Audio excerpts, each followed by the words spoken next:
ನಿನ್ ಜೊತೆ ನಾನು ಮೂಡ್ಕೆರೆಯಲ್ಲಿ ಇರ್ಬೋದಾ? ಚಚೆ, ಯಾಕಮ್ಮ ಹೀಗೆ ಕೇಳ್ತಾ ಇದೀಯಾ? ನೀನು ಇರ್ತೀನಿಂದ್ರೆ ನಾನು ಬೇಡ ಅಂತಿದ್ಯಾ? ಈ ಸರಿ ಸುಂದರೇಶ್ ಬಂದಾಗ ಅವ್ರನ್ನೂ ಒಂದು ಮಾತು ಕೇಳ್ಬೇಡ ಅಲ್ವಾ?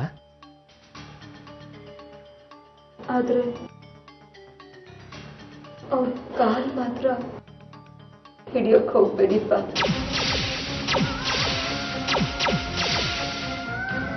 ಶಶಿಕಲಾ, ಇವನು ಕರಿಯಣ್ಣ ಅಂತ. ನನ್ನ ಹೆಂಡತಿ ಊರಿನಲ್ಲಿ ಅವಳದೊಂದಿಷ್ಟು ಜಮೀನಿದೆ, ಅದನ್ನು ಇವನೇ ಮುಂಚಿನಲ್ಲೂ ನೋಡ್ಕೋತಾ ಇರೋದು. ನಮಸ್ಕಾರ ತಾಯಿ. ನಮಸ್ಕಾರ. ಈಕೆ ನನ್ನ ಜೂನಿಯರ್. ಸಂತೋಷ. ಕೂತ್ಕೋ ಕರಿಯಣ್ಣ. ಪರವಾಗಿಲ್ಲ ಬುದ್ಧಿ. ಕೂತ್ಕೊಳ್ಳಯ್ಯ. ಆಯ್ತು. ಕೆಳಗೆ ಕೂತ್ಕೊಂಡೆ, ಮೇಲೆ ಕೂತ್ಕೊ. ಇಲ್ಲೇ ಆರಾಮಾಗಿರ್ತದೆ ಬಿಡಿ ಬುದ್ಧಿ. ಏನು ನನ್ನ ಹುಡುಕೊಂಡು ಇಲ್ಲಿವರೆಗೂ ಬಂದ್ಬಿಟ್ಟಿದೀಯಲ್ಲ? ಅದೇ ಅಮ್ಮ ಅವ್ರ ಜಮೀನು ವಿಚಾರ ಹೇಳೋಣ ಅಂತ ಬಂದೆ. ಇಷ್ಟು ದಿನ ನಾನೇ ಸಾಗುವಳಿ ಮಾಡ್ತಾ ಇದ್ದೆ. ಹೆಂಡತಿ ತೀರ್ಕೊಂಡು 2 ವರ್ಷ ಆಯಿತು. ನಾನು ಒಂಟಿ ಜೀವ, ನನಗೂ ವಯಸ್ಸಾಯಿತು. ನನ್ನ ಕೆಲಸ ಆಗೋದಿಲ್ಲ ಸ್ವಾಮಿ. ನಿನ್ನ ಕೈಲಾಗಲ್ಲ ಅಂತ ಹೇಳ್ತಿದ್ದೀಯ? ಒಂದು ಕೆಲಸ ಮಾಡು, ಊರಿನಲ್ಲಿ ವಿಚಾರಿಸು, ಬೇರೆ ಯಾರಾದರೂ ಮಾಡೋರಿದ್ರೆ ಅವ್ರಿಗೆ ವಹಿಸ್ಬಿಡು. ನೋಡಿ ಬುದ್ಧಿ, ನಾನು ಎಲ್ಲ ಜನರನ್ನು ವಿಚಾರ ಮಾಡಿದೆ. ಜನ ಎಲ್ಲ ಸೋಂಬೇರಿಗಳಾಗ್ಬಿಟ್ಟವ್ರೆ. ಸರಿ, ಹಾಗಾದ್ರೆ ಆ ಜಮೀನು ಕೊಂಡ್ಕೊಳ್ಳೋರು ಯಾರಾದರೂ ಇದ್ದಾರಂತ ವಿಚಾರಿಸು. ಹಾಗೆ ಯಾರಾದರೂ ಸಿಕ್ಕರೆ ನಾನೇ ಬಂದು ಆ ಜಮೀನ ಮಾರಾಟ ಮಾಡ್ತೀನಿ. ಹಾಗೆ ಯಾರೂ ಸಿಗದೇ ಇದ್ದರೆ ಜಮೀನು ಮಾಡೋ ಆಸಕ್ತಿ ಇರೋ ಬಡವರು ಯಾರಾದರೂ ಇದ್ದರೆ ಹೇಳು, ಅವ್ರ ಹೆಸರಿಗೆ ಪುಕ್ಕಟ್ಟೆ ಬರ್ಕೊಡ್ತೀನಿ. ಸೆಂಟಿಮೆಂಟ್ ಅಂತ ಕೂತ್ರೆ ಏನು ಪ್ರಯೋಜನ ಇಲ್ಲ ಅಲ್ವಾ ಶಶಿಕಲಾ? ಕರಿಯಣ್ಣ, ಪಟ್ನಕ್ಕೆ ಅಪರೂಪಕ್ಕೆ ಬಂದಿದೀಯಾ? ಒಂದು 3 ದಿವಸ ಇದ್ದು ಹೋಗು. ಇಲ್ಲ ಬುದ್ಧಿ, ಮನೇಲಿ ಯಾರೂ ಇಲ್ಲ. ರಾತ್ರಿ ಟ್ರೈನಿಗೆ ಹೊರಟ್ಬಿಡ್ಬೇಕು. ಹೌದಾ? ಹಾಗಿದ್ರೆ ಇದ್ದು ಊಟ ಮಾಡ್ಕೊಂಡು ಹೋಗು. ಆಯ್ತು ಬುದ್ಧಿ. ಅನುಪಮ ಅವರು ನಿಮ್ಮ ಮಗಳ ಬಗ್ಗೆ ತುಂಬಾನೇ ಹೇಳಿದ್ರು, ತುಂಬಾನೇ ಕಾಳಜಿ ವಹಿಸಿದ್ರು. ಹೌದು ಡಾಕ್ಟ್ರೇ, ನಿಜಕ್ಕೂ ನೀವಿಬ್ರು ಅವ್ರಿಗೆ ಜನ್ಮ ಕೊಟ್ಟದಾತರು.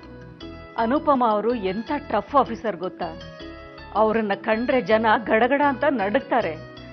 ಆದರೆ ನೊಂದವ್ರ ವಿಷಯದಲ್ಲಿ ಅವರು ಅಷ್ಟೇ ಭಾವುಕರಾಗ್ತಾರೆ. ಅದರಲ್ಲೂ ಹೆಣ್ಣು ಮಕ್ಕಳಿಗೆ ನೋವಾದರೆ ಅವರು ತಮ್ಮ ಅಧಿಕಾರದ ವ್ಯಾಪ್ತಿ ಮೀರಿ ಸಹಾಯ ಮಾಡ್ತಾರೆ. ನಿಜ ಡಾಕ್ಟ್ರೇ, ನೀವಿಬ್ರು ನನ್ನ ಮಗಳಿಗೆ ಮತ್ತೊಂದು ಜನ್ಮ ಕೊಟ್ಟಿದ್ದೀರಿ. ಛೇ, ನನ್ನ ಡ್ಯೂಟಿ ನಾನು ಮಾಡಿದ್ದೀನಿ ಅಷ್ಟೇ. ನೀವೇನಾದರೂ ಕೃತಜ್ಞತೆ ಹೇಳಬೇಕು ಅಂದರೆ ಅದು ಅನುಪಮ ಅವ್ರಿಗೆ ಹೇಳಿ. ಆಯಿತು ಡಾಕ್ಟ್ರೇ. ಹೇಳಿ. ನಿಮ್ಮ ಟ್ರೀಟ್ಮೆಂಟ್ ಬಿಲ್ ಎಷ್ಟಾಯಿತು ಅಂತ ಹೇಳಿದ್ರೆ?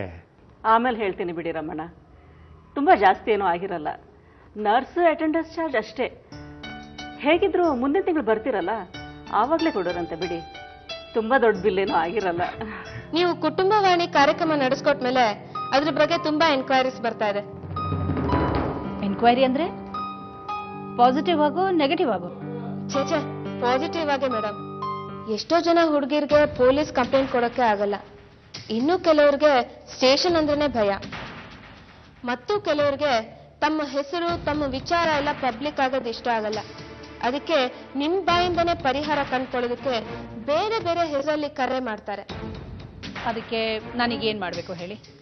ಅಟ್ಲೀಸ್ಟ್ ತಿಂಗಳಿಗೆ 1 ಸಾರಿನಾದ್ರೂ ಫೋನಿನ ಕಾರ್ಯಕ್ರಮ ನಡೆಸೋಣ. ನೊಂದವರು ನೇರವಾಗಿ ನಿಮ್ ಹತ್ರ ಮಾತಾಡ್ತಾರೆ. ಅದೇ ಎಲ್ರ ಆಸೆ. ಜನರಿಗೆ ಹೆಲ್ಪ್ ಆಗೋದೇ ಆದ್ರೆ ನಾನೇನಿಲ್ಲ ಅನ್ನಲ್ಲ. Thank you madam. ಹೆಂಡತಿ ಮೇಲೆ ಕೈ ಮಾಡೋದು ಹೇಡಿಗಳ ಲಕ್ಷಣ ಮಾತ್ರ ಅಲ್ಲ, ಕಾನೂನಿನ ಪ್ರಕಾರ ಅದು ಅಪರಾಧ. ಅದು ಅಮ್ಮ, ಅವತ್ತು ಅವಳು ಚಿಕ್ಕಮಂಗ್ಳೂರಿಗೆ ಹೋಗಿ ಬರ್ತೀನಿ ಅಂತಂದ್ಲು. ನನ್ನ ಮಗ ಆಯ್ತು ಹೋಗ್ಬಾ ಅಂದ. ಜೊತೆಗೆ ನೀವು ಬರಬೇಕು ಅಂತ ಹಠ ಮಾಡಿದ್ಲು. ಅದಕ್ಕೆ ಅವನು ಹೇಳ್ದ, ಅಲ್ಲಿಗೆ ಬಂದರೆ 2 ದಿನ ವೇಸ್ಟ್ ಆಗ್ತದೆ, ಮನೆಯಲ್ಲಿ ಅಮ್ಮನಿಗೆ ಉಪಸ ಬೇರೆ ಇದೆ, ಏನಾದರೂ ಆದರೆ ಏನು ಮಾಡೋದು ಅಂದ. ಅದಕ್ಕೆ ಅವಳು 2 ದಿನದಲ್ಲಿ ನಿಮ್ಮಮ್ಮ ಏನು ನೆಗೆದು ಬೀಳಲ್ಲ ಅಂದ್ಲು.